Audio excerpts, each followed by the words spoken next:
The room was small and smelled of cleaning fluid and old wood, the kind of backstage space that exists in every small club in every city, the space that is not designed for anything except the functional requirements of moving performers from the street to the stage and back again. There was a chair, a mirror with a crack running through one corner, a coat hook on the wall with nothing on it. Jim Morrison was sitting on the floor with his back against the wall farthest from the door. The sounds of the club were audible through the walls, the noise of the crowd settling in, the tuning of instruments, the particular ambient electricity of a room that is filling with people who have come to see something and are beginning to understand that something is not yet happening. Jim Morrison could hear all of it. He did not move. It was 1966, early in the year before the Elektra Records contract and before the first album, and before the image of the Lizard King had been constructed and distributed and required. The Doors were playing the London Fog on Sunset Strip, the small club residency that had been their proving ground for months, 4 sets a night, 6 nights a week, the grinding repetition that turns raw material into something that can be trusted to perform consistently under any conditions. They had been doing it long enough that the residency had a rhythm, a reliable shape. The show began, the band played. Jim Morrison sang. This was the shape. On this particular night, Jim Morrison was not going to go out. Ray Manzarek found out from the club manager, who had found out from the waitress who had tried to bring Jim a glass of water and had received no response to her knock.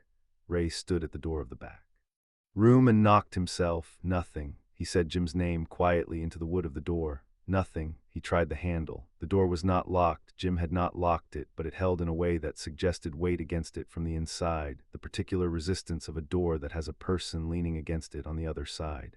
Ray Manzarek stood in the narrow corridor outside the back room and thought about what to do. He was 26 years old. He had been playing music seriously since childhood, had trained at the Chicago Conservatory, had understood from an early age the relationship between discipline and performance, the idea that the work required you to show up regardless of what you were feeling, that the feeling was not the point, that the music was the point and the music needed to happen.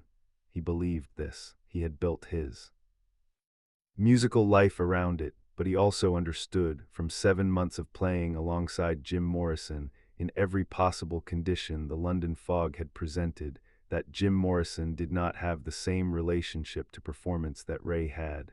This was not a flaw. It was, in fact, the source of everything that made Jim Morrison extraordinary on a stage, the fact that his performances were not separable from his interior state, that what came through the microphone was connected by a direct and unmediated line to whatever was actually happening inside him. You could not have one without the other. The performances were raw because the person was raw. The performances were extraordinary because the person was extraordinarily exposed. And on the nights when the person was in a place that the performance could not reach, on the nights like this one, the door was closed and the weight was against it and the knocking produced nothing. Ray did not call through the door that the audience was waiting. Jim knew the audience was waiting. The noise of the club was audible from inside the room, which meant it was more than audible. It was present. It was the specific sound of people who had come and were expecting something that was not yet coming. Ray did not say anything about the schedule or the management or the professional obligations that the residency represented. He understood that none of these things were what the situation required. He leaned his back against the wall beside the door. He slid down the wall until he was sitting on the corridor floor, in roughly the same position that Jim was sitting in on the other side of the door, separated by perhaps 2 inches of wood, and he began to talk. He did not talk about the show. He talked about the music specifically, about a piece he had been working on in the early mornings before the residency began, a harmonic progression he had been trying to resolve for 3 weeks, something that he could hear in his head, but that kept not landing correctly when he played it on the organ. He described the progression. He described what it was supposed to do and what it was actually doing, and why the gap between the two was frustrating and interesting in the way that musical problems were interesting when they were actually problems rather than failures. He spoke with the particular focus of a musician who is inside a technical question that has real stakes, because it was a real question and it had real stakes and he was genuinely working on it. Through the door, nothing. But the weight against the door did not increase, and after perhaps 4 or 5 minutes of the harmonic progression, Ray heard something from the other side, not words, not the door opening, but the particular sound of a person whose breathing has changed. The shallow, controlled breathing of someone who is very far inside themselves, shifting into something slightly more present, slightly more connected to the room they are physically in. Ray kept talking. He moved from the harmonic progression to something Jim had said 2 weeks earlier during a set break, something about the relationship between repetition and trance, about how certain repeated structures in music produced a state in the performer that was different from ordinary consciousness, that was closer to the state he was in when the poems were coming. Jim had said it offhandedly, the way he said most things that were important, as if the significance of. The observation was not something he was performing, but simply something he was noting. Ray had been thinking about it since. He said so. He talked about what he thought Jim meant and what he thought Jim might be wrong about and what the implications were for the way they structured the long middle sections of certain songs. The weight against the door shifted. Ray felt it not through the door but through the floor, the particular vibration of a body changing position on the other side of a thin wall. He kept talking. He had been talking for perhaps 15 minutes by this point, without a response, without acknowledgement, without any signal that what he was saying was being received by anyone. But it was being received. He knew it was being received because the breathing had changed and the weight had shifted, and because he had been playing music. Jim Morrison for 7 months, and he understood the difference between not present and present but not speaking. He said, "I've been thinking about what it would sound like if we tried the long section of the end with a different kind of time, not looser exactly, but less anchored to the downbeat. If Densmore pulled back the kick drum, let the whole thing float more. I don't know if it would work, but I keep hearing it." From the other side of the door, for the first time, Jim Morrison spoke. He said it would work. Ray did not say anything in response to this. He understood that the two words were not an invitation to discuss the arrangement. They were a signal that Jim was back in the room, back in the ordinary, functional sense of being in communication with the world on the other side of the door. The conversation about music had been the rope. Jim had taken hold of it. The rope had been enough. Ray stood up. He heard from the other side of the door the sound of Jim standing up. The weight left the door. Jim opened it from the inside. He stood in the doorway looking at Ray. His face carried what it carried, not readiness exactly, not the performed confidence of someone who has decided they are fine. More like the expression of someone who has returned from a place that cannot be entirely described and is now, provisionally and with effort, back in the world that requires things of them. Ray said, "Ready." Jim said, "I don't know." Ray said, "That's fine." And they walked down the corridor toward the stage. What happened on the stage that night was not the show that would have happened if Jim had come out immediately, warmed up properly, moved through the set with the practiced ease of a performer who had delivered these songs hundreds of times and knew every corner of them. What happened was something different, rougher, less managed, more directly connected to whatever Jim had been inside in the back room. The performances that came out of those nights, the nights when the back room had held him first, were the performances that people who saw them in the early residency talked about for years afterward. Not the polished sets, not the nights when everything was technically correct, the nights when it was almost not possible, but to understand what Ray Manzarek did in that corridor, what it required of him, and what it revealed about the thing he understood that no one else in Jim Morrison's life quite understood in the same way. You have to understand the nature of what he had built his relationship to Jim on. Ray Manzarek was not Jim Morrison's therapist.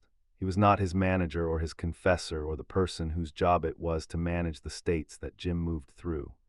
He was his musical partner, and in the specific way that musical partnership works when it is genuine and deep, he was the person who understood Jim's interior life through the medium they shared, through the music, through the harmonic and rhythmic language they had developed together over 7 months in a small club on Sunset Strip. When Jim was inside something that the world outside the music could not reach, the music could reach it, not because music was therapeutic, not because it soothed or resolved or healed, but because it spoke the language that Jim's interior life was organized around, and speaking that language was the way in. The harmonic progression Ray had described was real. He had been working on it. The observation about the end was real. He had been thinking about it. He had not invented the conversation to coax Jim out of the room.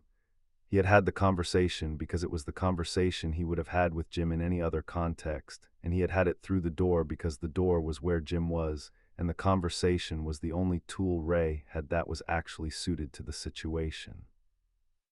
John Densmore and Robby Krieger were in the club, managing the situation on the practical level, keeping the crowd's energy from collapsing, making the necessary adjustments to the schedule, holding the performance space open until the frontman was ready to step into it. They did this well with the particular professional steadiness that had always distinguished their respective contributions to the band. They were necessary, but they were not the person the corridor required.